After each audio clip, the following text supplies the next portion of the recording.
नमस्कार, मैं पवन कुमार यादव, प्रवक्ता रसायन विज्ञान, कक्षा 12 रसायन विज्ञान के अध्याय 13 एमीन के अध्ययन हेतु आप सबके बीच प्रस्तुत हूँ। एमीन के हम 2 व्याख्यानों में अध्ययन कर चुके हैं कि एमीन के सामान्य परिचय क्या है, उनकी संरचना कैसी होती है, एमीनों का वर्गीकरण कैसे किया जाता है, उन्हें कितने वर्गों में बांटा जा सकता है और एमीन के नामकरण का हम पिछले व्याख्यानों में अध्ययन कर चुके हैं।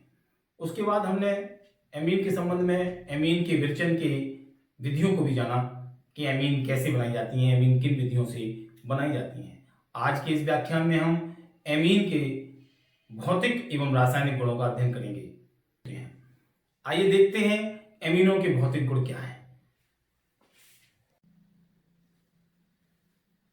तो एमीनों के भौतिक गुणों में सबसे पहले हम देखते हैं कि एलिफेटिक एमीनों का प्रकृति कैसी होती है, उनकी वो ठोस द्रव या गैस, उनका भौतिक अवस्था कैसी होती है। एलिफेटिक अमीन के निम्नतर सदस्य जिनमें कार्बन परमाणुओं की संख्या 4 तक होती है, रंगहीन होते हैं और गैस की अवस्था में होते हैं। वहीं उच्च सदस्य जिनमें कार्बन परमाणुओं की संख्या 4 से अधिक होती है, C is more than 4 या C is greater than 4, carbon परमाणुओं की संख्या जिनमें कार्बन परमाणु 4 से ज्यादा होते हैं, वे रंगहीन होते हैं किंतु वाष्पशील द्रव होते हैं, जबकि 4 से 4 तक के या 4 से नीचे के गैसीय अवस्था में होते हैं। इसी में एलिफेटिक अमीन के उच्चतर सदस्य कार्बन परमाणुओं की जिनमें संख्या बहुत अधिक होती है, उनका आधार उच्च होता है, वे रंगहीन ठोस अवस्था में होते हैं। यानी रंगहीन तो ये तीनों ही होते हैं हर जगह, लेकिन प्रारंभिक स्थिति में जब निम्नतर सदस्य है तो गैस और C बराबर 4 से ऊपर है तो वाष्पशील द्रव और C का मान जब अत्यधिक है तो ठोस अवस्था में ये एलिफेटिक अमीन होती हैं। अगर हम एलिफेटिक अमीन के निम्न सदस्यों में गंध का अनुमान लगाएं तो इनके निम्न सदस्य अमोनिया जैसी गंध वाले होते हैं, NH3 की गंध होती है, इनमें अमोनिया जैसी गंध आती है। वहीं उच्च सदस्यों में इनकी गंध मत्स्य गंध होती है, अर्थात मछली जैसी गंध इनमें आती है। एरोमेटिक अमीन का हम अगर चर्चा करते हैं तो एरोमेटिक अमीन जैसे एनिलीन प्राय रंगहीन होती हैं, किंतु इनका जब भंडारण किया जाता है तो ये ऑक्सीजन जो वायुमंडल की ले लेते हैं और ऑक्सीकृत हो जाते हैं, ऑक्सीकरण के द्वारा ये रंगीन हो जाते हैं, कलर्ड हो जाते हैं एरोमेटिक एमीन। तो ये थी इनकी भौतिक अवस्था और रंग और सुगंध की चर्चा। अब देखते हैं क्वथनांक, बड़ा महत्वपूर्ण टॉपिक है क्वथनांक का। क्वथनांक में से प्रश्न भी आते हैं कि एमीन के क्वथनांक एल्केन या एल्कोहल से अधिक होते हैं या कम, या एमीन के क्वथनांक अणुभार बढ़ने के साथ बढ़ते हैं अथवा घटते हैं, या सीधी श्रृंखला वाले अमीनों के क्वथनांक अधिक होंगे या पार्श्व श्रृंखला वाले अमीनों के क्वथनांक अधिक होंगे। इन पर प्रश्न पूछे जाते हैं, इनकी चर्चा करते हैं। तब उससे पहले हम जान लेते हैं कि एमीन जो प्राथमिक एमीन होता है उसका फॉर्मूला होता है RNH2, या फॉर्मूला होता है जनरल फॉर्मूला RNH2। तो इस RNH2 को हम बॉन्डिंग फॉर्म में लिखें तो लिखेंगे RN, और इससे 2 H लगी हैं, एक H और दूसरी H। ये जो नाइट्रोजन है और ये जो हाइड्रोजन है, इसमें से जो NH बंध है, इस NH बंध में नाइट्रोजन पर डेल्टा माइनस और हाइड्रोजन पर डेल्टा प्लस आवेश आ जाता है। आंशिक ऋणावेश और आंशिक धनावेश इनमें होते हैं। इस कारण से ये नाइट्रोजन और हाइड्रोजन में जब ऋणावेश और धनावेश हैं तो एक एमीन दूसरे एमीन से हाइड्रोजन बंध बना लेती है। क्या बना लेती है?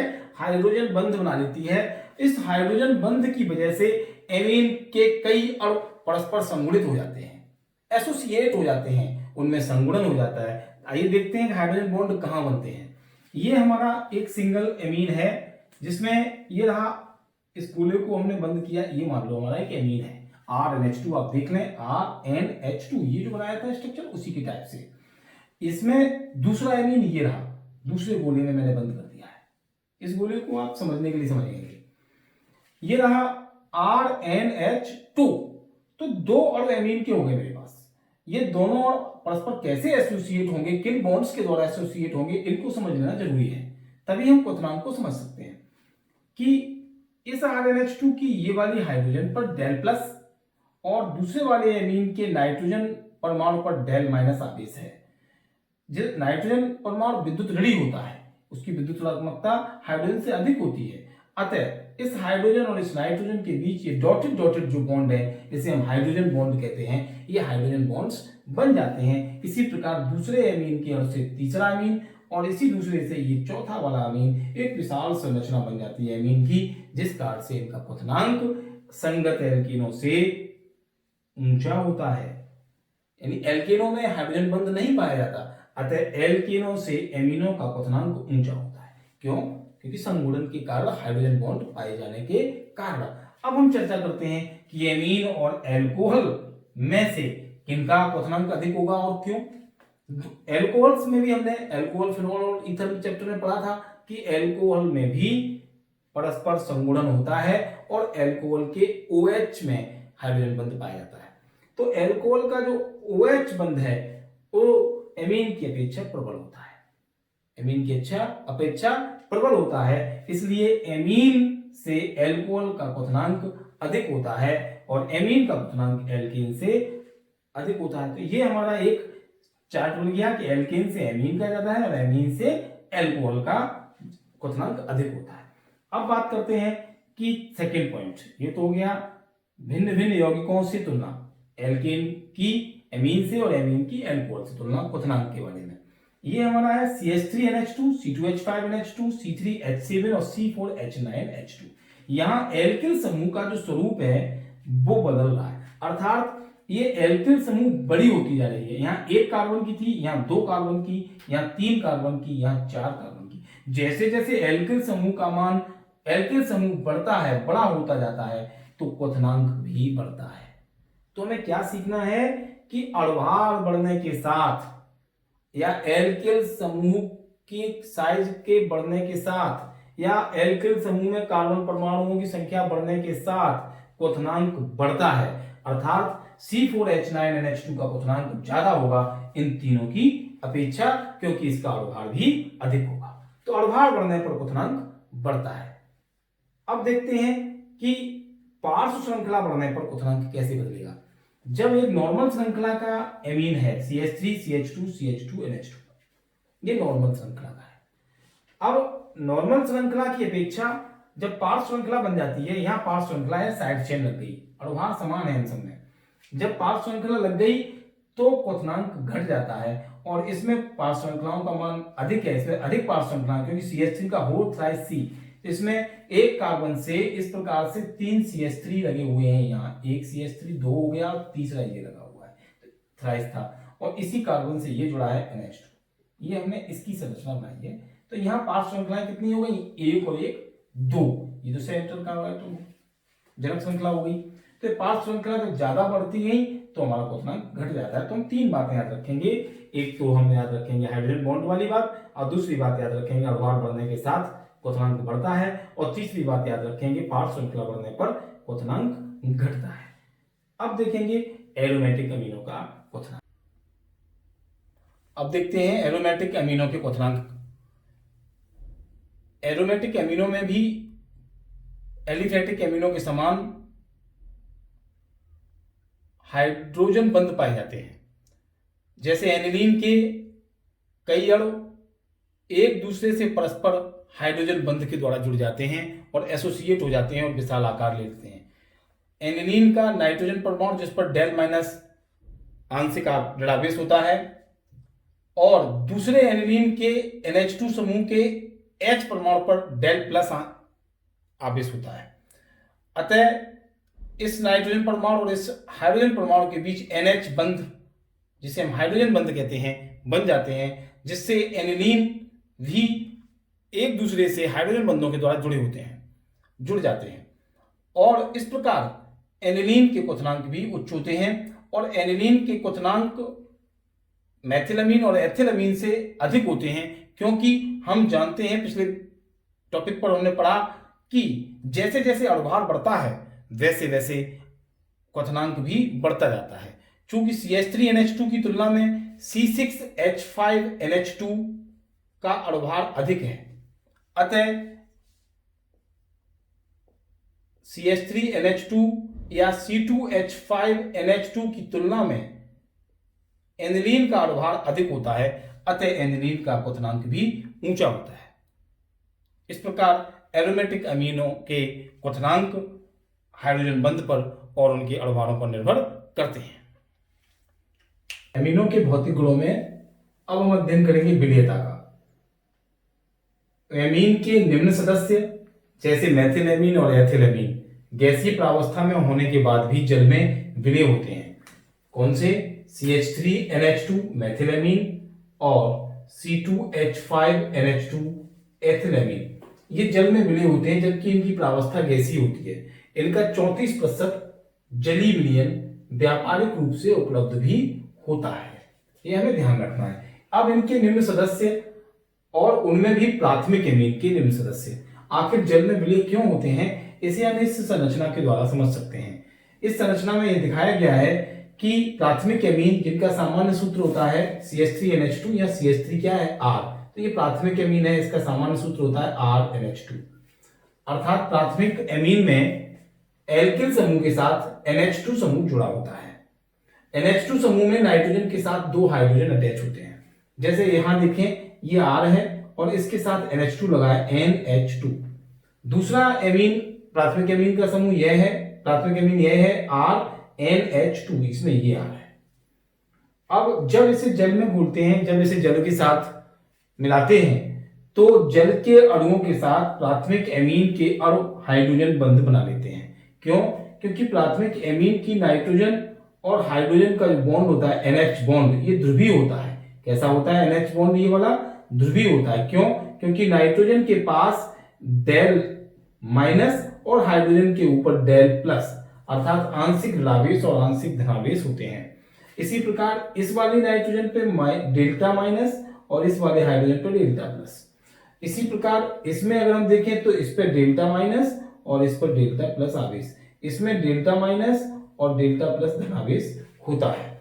जब यह जल के साथ मिलाया जाता है प्राथमिक एमीन के को, तो जल के अणुओं में हाइड्रोजन और ऑक्सीजन में ऑक्सीजन अधिक विद्युत ऋणात्मक होता है, अतः इसके ऊपर डेल्टा माइनस यानी आंशिक ऋणावेश और इसके ऊपर डेल्टा प्लस होता है। हाइड्रोजन बंध वह बंध है जिसमें जल की हाइड्रोजन परमाणु अथवा किसी दूसरे यौगिक के धन विद्युतीय हाइड्रोजन परमाणु और ऋण विद्युतीय ऑक्सीजन परमाणु के बीच एक बंध बन जाता है जिसे हम हाइड्रोजन बॉन्ड कहते हैं। तो यहाँ H डेल्टा प्लस का है और ये नाइट्रोजन कौन सा है? डेल्टा माइनस का है। तो यहाँ एक बंध बन गया। ऑक्सीजन की तरह ही नाइट्रोजन भी विद्युत ऋणात्मक है, यद्यपि ऑक्सीजन से नाइट्रोजन कम विद्युत ऋणात्मक है, फिर भी नाइट्रोजन और हाइड्रोजन के बीच एक हाइड्रोजन बंध बन जाता है। यहाँ हमने देखा कि ये वाला जो RNH2 था उसकी हाइड्रोजन और जल की ऑक्सीजन के बीच हाइड्रोजन बंध बन गया है।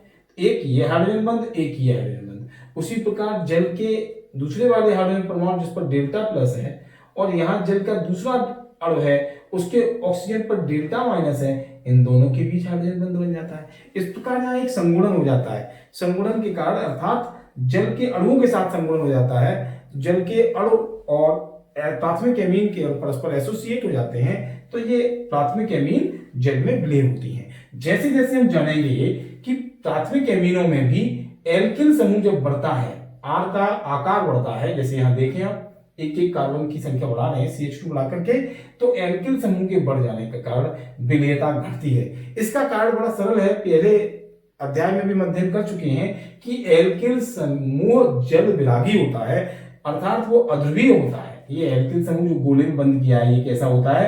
अध्रुवीय होता है। अतः ये जल के जो हाइड्रोजन N और H के बीच बन रहा है इसका विरोध करता है, अथवा हम ऐसे कहें इस NH की ध्रुवीय प्रकृति का ये विरोध करता है, जल में घुलने का ये विरोध करता है। इस कारण जब R का आकार बड़ा होता है तो विलयता घटती है। कैसी होती है? विलयता घटती है।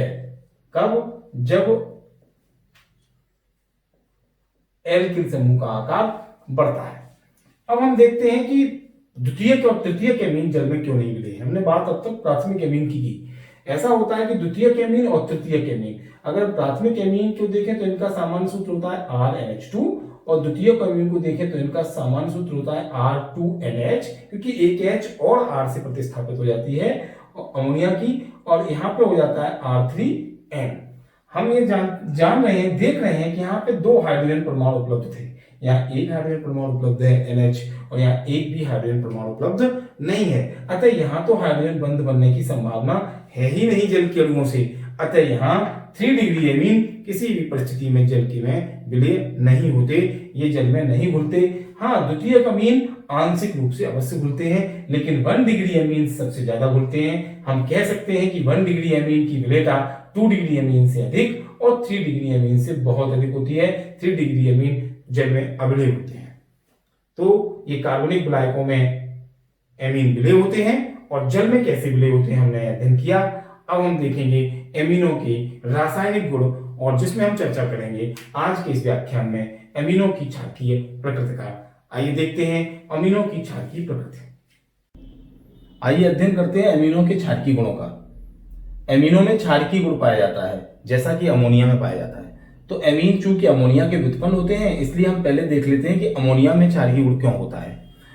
हम जानते हैं कि अमोनिया के साथ 3 हाइड्रोजन परमाणु सिंगल बॉन्ड से अटैच होते हैं और उसके बाद भी नाइट्रोजन परमाणु पर एक जोड़ा इलेक्ट्रॉन युग्म एक्स्ट्रा पाया जाता है, जिसे वह दान कर सकता है बॉन्ड बनाने के लिए, कोऑर्डिनेट बॉन्ड बनाने के लिए मुख्य रूप से दान करता है। तो इस ऐसे अणु या आयन जिनके पास लॉन पेयर ऑफ इलेक्ट्रॉन होता है, अर्थात एकाकी इलेक्ट्रॉन युग्म होता है, वे इलेक्ट्रॉन युग्म दान कर सकते हैं, वे इलेक्ट्रॉन युग्म दाता के रूप में कार्य करते हैं। अतः उन्हें लुईस क्षार कहते हैं। क्या कहते हैं? लुईस क्षार। तो क्योंकि अमीनों में या एरोमेटिक अमीनों में उपस्थित नाइट्रोजन परमाणु पर भी एकाकी इलेक्ट्रॉन युग्म होता है। इस एकाकी इलेक्ट्रॉन युग्म की उपस्थिति की वजह से ये इलेक्ट्रॉन युग्म दाता के रूप में एमीन कार्य करती हैं। अतः ये भी क्षारीय गुण रखती हैं और इन्हें लुईस क्षार कहते हैं एमीन्स को। तो ये हमने आज जाना कि एमीन अमोनिया की भांति क्षारीय गुण प्रदर्शित करती हैं। इनको और इन समीकरणों के द्वारा हम समझ सकते हैं कि जब किसी एमीन की, एकदम प्राथमिक एमीन ले लें RnH2, और उसकी यदि अम्ल से किसी से क्रिया कराएं तो लवण बनता है। अतः स्पष्ट होता है कि एमीन क्षारीय गुण रखती है। अगर हम एथिल एमीन ले लें, R की जगह C2H5 लगा दें, है तो प्राथमिक ही क्योंकि NH2 लगा हुआ है, तो C2H5NH2। अब इसमें हम देख लेते हैं कि किस प्रकार से लवण बना, उसको और इसको एक ही साथ समझ सकते हैं कि इसमें उपस्थित नाइट्रोजन परमाणु पर जो एक जोड़ा ये इलेक्ट्रॉन युग्म है, ये एक जोड़ा इलेक्ट्रॉन युग्म HCl जब वियोजित होगा तो एक H+ बनेगा, एक Cl- बनेगा। H+ को हम प्रोटॉन कहते हैं। क्या कहते हैं? प्रोटॉन, क्योंकि hydrogen ion is known as proton.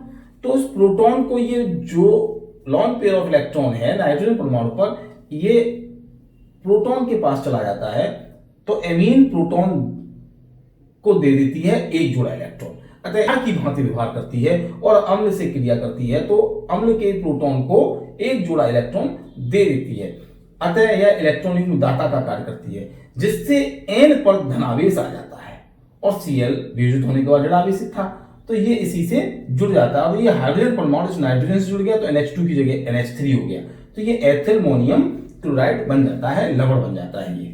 इसी प्रकार अगर हम एरोमेटिक एमीन्स को समझें तो एरोमेटिक एमीन्स में भी NH2 समूह जुड़ा होता है। अगर सेकेंडरी होंगी तो NH समूह होगा, टर्सरी होंगी तो केवल N होगा, लेकिन इतना जरूर तय है कि नाइट्रोजन के पास एकाकी इलेक्ट्रॉन युग्म होगा।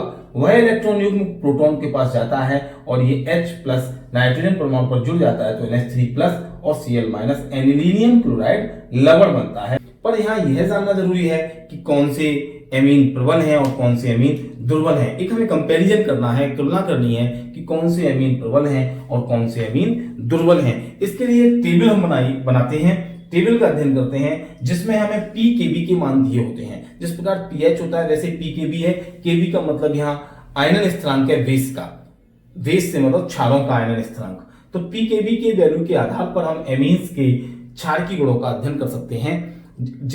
इसमें pKb के आधार पर हम ये जान लें कि जिन एमीनों के लिए pKb का मान कम होता है वह एमीन उतनी ही प्रबल होती है। उल्टा रखते हैं, इसको उल्टा ध्यान रखते हैं। जिसके लिए pKb की वैल्यू कम वह एमीन अधिक प्रबल, जिसके लिए pKb की वैल्यू अधिक वह एमीन अधिक दुर्बल।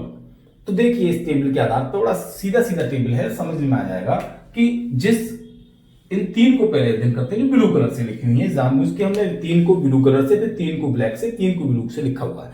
ये इसलिए कि तीनों के अलग अलग 3 ग्रुप हैं, ऐसे मान लो।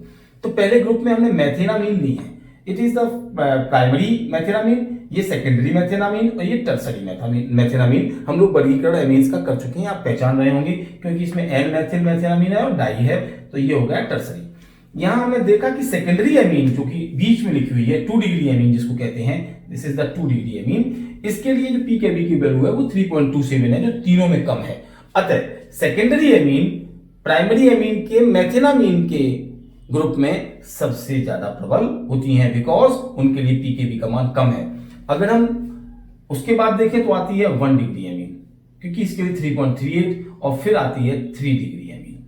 तो इस प्रकार हमने देखा कि एक हमें ऑर्डर मिल गया, वो ऑर्डर क्या है, 2 डिग्री मोर देन 1 डिग्री और 1 डिग्री मोर देन 3 डिग्री, यानी पहले आएंगी सेकेंडरी एमीन, फिर प्राइमरी एमीन, फिर टर्सरी एमीन, क्षारीयता के घटते हुए क्रम में हुई है।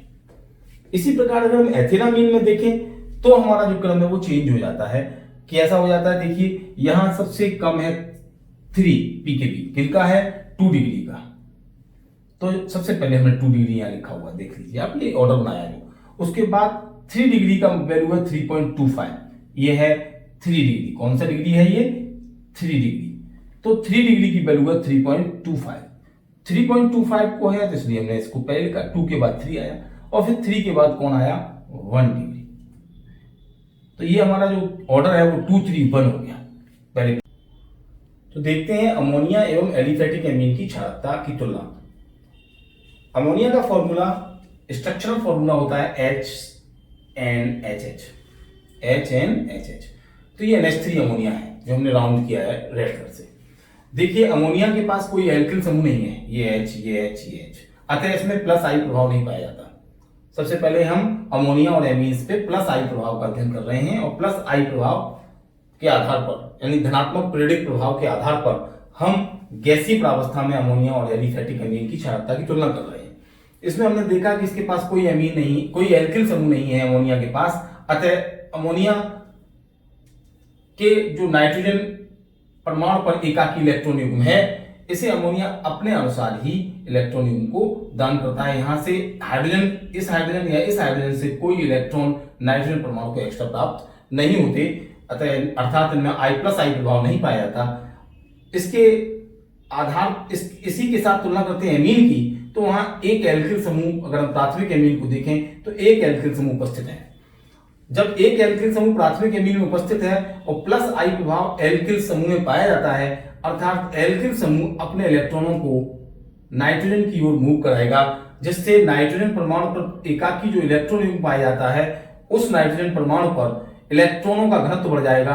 इलेक्ट्रॉनों के घनत्व बढ़ जाने के कारण ये जो एकाकी इलेक्ट्रॉन युग्म है ऊपर, इसको ये आसानी से रिलीज कर पाएगा, प्रबलता से रिलीज कर पाएगा, तेजी से रिलीज कर पाएगा बजाय अमोनिया के। अतः अमोनिया की तुलना में प्राथमिक एमीन अधिक पावरफुल बेस होती हैं, अधिक प्रबल क्षार होती हैं। अगर हम द्वितीयक एमीन को देखें, इसी में समझ लेंगे, अगर द्वितीयक एमीन होगी तो इस H के स्थान पर भी R होगा, तो 2 R हो जाएंगी। कितनी R हो जाएंगी, 2 R। 2 R जब हो जाएंगी तो दोनों आरों में प्लस आई प्रभाव होगा, तो और ज्यादा इलेक्ट्रॉनों घनत्व बढ़ेगा और शीघ्रता से इलेक्ट्रॉन युग्म को दान करने में आसानी होगी। और अगर तीनों R हो जाएंगी तो और ज्यादा इलेक्ट्रॉन घनत्व नाइट्रोजन परमाणु पर बढ़ जाएगा, जिससे प्लस आई प्रभाव के कारण जब इलेक्ट्रॉन घनत्व बढ़ जाता है, क्योंकि एल्किल समूह में प्लस आई प्रभाव पाया जाता है, तो आसानी से इलेक्ट्रॉन युग्म को ये रिलीज कर पाएंगे, दे पाएंगे। अतः एमीन जो होते हैं प्राइमरी से सेकेंडरी और सेकेंडरी से टर्सरी एमीन अधिक पावरफुल बेस होते हैं। तो इसके आधार पर ये जो बॉक्स में हमने बंद कर दिया है, ये एक ऑर्डर मिल जाता है। जलीय प्रावस्था में जब मेथिल एमीन के लिए हम अध्ययन करते हैं, तो मेथिल एमीन के लिए अध्ययन करने पर वहां 3 प्रभावों का अध्ययन करते हैं, 3 इफेक्ट पड़ते हैं। एक प्लस आई प्रभाव, दूसरा स्टीयरिक इफेक्ट और तीसरी विलेयता। क्योंकि जलीय विलयन है, एक्वस सॉल्यूशन है, तो वहां पर विलेयता भी असर करेगी। देखिए क्या मतलब है, अगर हम प्लस आई प्रभाव का मेथिल एमीन के लिए अध्ययन करते हैं तो ये सेम रहता है जो हम ऊपर अध्ययन कर चुके हैं कि ऑर्डर 3 2 1, यानी टर्सरी एमीन, फिर सेकेंडरी एमीन, फिर प्राइमरी एमीन घटते हुए क्रम में होती हैं। सबसे पावरफुल बेस रहती है 3 डिग्री एमीन, जिसका यहां अध्ययन कर चुके हैं, सही वही बात है। स्टीयरिक प्रभाव का आशय है कि जब मेथिल एमीन हो, चाहे वो प्राथमिक हो, द्वितीयक हो अथवा तृतीयक एमीन हो, उनकी क्रिया अम्ल से कराते हैं तो अम्ल के से अम्ल से उत्पन्न हाइड्रोजन आयन एमिनो के नाइट्रोजन परमाणु से जुड़ते हैं और जुड़ते समय वहां जो एल्किल समूह है वह अपना प्रभाव दिखाता है। किस प्रकार से? जब एक एल्किल समूह है, अगर प्राथमिक एमीन है 1 डिग्री एमीन, तो एक एल्किल समूह है। इस एल्किल के स्थान पर चूंकि मैथिल एमीन का हम अध्ययन कर रहे हैं तो हम लिख देते हैं CH3। तो ये फॉर्मूला बना CH3NH2। जब इस पर अम्ल से उत्पन्न, जब इसकी क्रिया अम्ल से कराते हैं तो अम्ल से उत्पन्न हाइड्रोजन आयन इस नाइट्रोजन परमाणु पर जाकर जुड़ता है, जिस पर एकाकी इलेक्ट्रॉन युग्म पाए जाते हैं, नॉन पेयर ऑफ इलेक्ट्रॉन पाया जाता है, उसको ग्रहण करता है, तो ये H+ इससे जुड़ता है। एल्किल समूह जब अकेला है तो स्टीरिक प्रभाव कम देखने को मिलता है, अर्थात CH3 उतना विरोध इस H+ के जुड़ने का नहीं कर पाता जितना 2 CH3 करते हैं, क्योंकि द्वितीयक एमीन में 2 CH3 हैं, 2 एल्किल समूह हैं। जब यहां पर H+ आयन जब जुड़ता है तो 2 एल्किल समूहों की उपस्थिति के कारण यह भाग बड़ा हो जाता है, अर्थात इनका यह अधिक विरोध करते हैं H+ आयन के जुड़ने का। और जब 3 CH3 हो जाते हैं, अर्थात 3 एल्किल समूह हो जाते हैं, तो इस नाइट्रोजन परमाणु पर H+ के जुड़ने का अधिक विरोध करते हैं, जिससे इनकी क्षारकता जो है वो कैसी हो जाती है? घटती है। क्या बनाएंगे कि 1 डिग्री की क्षारकता अधिक होती है 2 डिग्री से, और 2 डिग्री की अधिक होती है 3 डिग्री से। ठीक, 3 डिग्री की कम क्यों होती है? क्योंकि उसमें एल्किल समूहों की संख्या बढ़ जाती है जो H+ आयन के जुड़ने का विरोध करते हैं। अब देखते हैं विलेयता। विलेयता के संदर्भ में हम लोग पढ़ चुके हैं कि जब एमीनों को जल में विलय कराते हैं, जल में घोलते हैं, तो एमीन जल के साथ हाइड्रोजन बंध बना लेते हैं। एमीन जल के साथ हाइड्रोजन बंध बना लेते हैं। प्राथमिक एमीनों में अगर हम देखें तो एक R या एक मैथिल समूह होता है। द्वितीयक एमीन में 2 R अर्थात 2 मैथिल समूह, और तृतीयक एमीन में 3 R अर्थात 3 मैथिल समूह होते हैं। चूंकि एल्किल या मैथिल समूह जल विरागी होता है, अतः वह जल के जुड़ने का विरोध करता है और जल के साथ हाइड्रोजन बंध जो एमीन बनाते हैं उनका विरोध करता है। अतः यहाँ एक एल्किल समूह है तो विरोध कम होगा, यहाँ विरोध अधिक होगा, और यहाँ और अधिक विरोध होगा। अतः इनके क्षारीयता का क्रम भी उसी प्रकार से होगा जैसा स्टीरिक इफेक्ट का था, तो 1 डिग्री, फिर 2 डिग्री और फिर 3 डिग्री। इस प्रकार इन तीनों प्रभावों से, +I प्रभाव, स्टीरिक इफेक्ट और विलेयता, इन तीनों के संयुक्त प्रभाव का जब अध्ययन किया जाता है तब हम मैथिल एमीन के लिए जलीय प्रावस्था में क्षारीयता का घटता क्रम ज्ञात कर पाते हैं, प्राथमिक, द्वितीयक और तृतीयक एमीन के लिए। सेकेंडरी, उसके बाद प्राइमरी और उसके बाद टर्सरी। इसको संक्षेप में हम अगर बनाएं तो हमारा आएगा SPT। तो ये हम वर्ड याद रखें, सेकेंडरी, प्राइमरी और टर्सरी, SPT। तो हम मैथिल एमीन के लिए जलीय प्रावस्था में क्षारीयता का घटता हुआ क्रम जान लेंगे कि सबसे ज्यादा होती है सेकेंडरी की, फिर होती है प्राइमरी की और फिर होती है टर्सरी की। इसी प्रकार अगर एथिल एमीन के लिए हम देखते हैं तो वहां +I प्रभाव कार्य करता है, और +I प्रभाव के कारण द्वितीयक एमीन यानी 2 डिग्री एमीन की क्षारीयता सबसे अधिक, उसके बाद 3 डिग्री की और उसके बाद 1 डिग्री एमीन की होती है, क्योंकि एथिल समूह में मैथिल समूह की अपेक्षा +I प्रभाव अधिक होती का मतलब सबसे पहले सेकेंडरी, उसके बाद टर्सरी और उसके बाद आते हैं लास्ट में प्राइमरी। इसका मतलब हुआ STP। तो हम मैथिल एमीन के लिए ध्यान रखेंगे SPT और एथिल एमीन के लिए ध्यान रखेंगे STP। तो इस प्रकार हमने आज के इस एमीन के व्याख्यान 3 में एमीनों के भौतिक गुणों और एमीनों के क्षारकीय गुणों का अध्ययन किया। एमीनों के भौतिक गुणों के आधार पर और एमीनों के क्षारकीय गुणों के आधार पर कुछ गृह कार्य आपको दिया जा रहा है, इसे आप अपनी उत्तर पुस्तिका पर करेंगे। पहला प्रश्न है कि निम्नलिखित को क्षारीय प्रबलता के घटते क्रम में लिखिए। इनका अभी अध्ययन किया है C6H5NH2, C2H5NH2, C2H5 का होल ट्वाइस NH2 और अमोनिया। दूसरा प्रश्न है एमीन में जल की विलेयता के घटते क्रम में निम्नलिखित को लिखिए। 1 डिग्री एमीन, 2 डिग्री एमीन और 3 डिग्री एमीन। ये तीनों ही प्रश्न बड़े आसानी से आप करेंगे। आज के इस व्याख्यान में इनको समझाया गया है। हमें आशा है कि आज का यह व्याख्यान, जिसमें एमिनो के भौतिक गुण और रासायनिक गुण में एमिनो की क्षारकीय प्रकृति का अध्ययन हम लोगों ने किया, आपके समझ में अच्छे से आया होगा। तो इच्छा ऐप की सहायता से आप और इसका अध्ययन करें, अपने स्वलिखित नोट्स बनाएं, गृह कार्य को करें और इस व्याख्यान में आप अभ्यस्त हों, एमिनो को आप सीखें। इसी आशा के साथ आप सभी लोगों को उज्जवल भविष्य की शुभकामनाएं। धन्यवाद।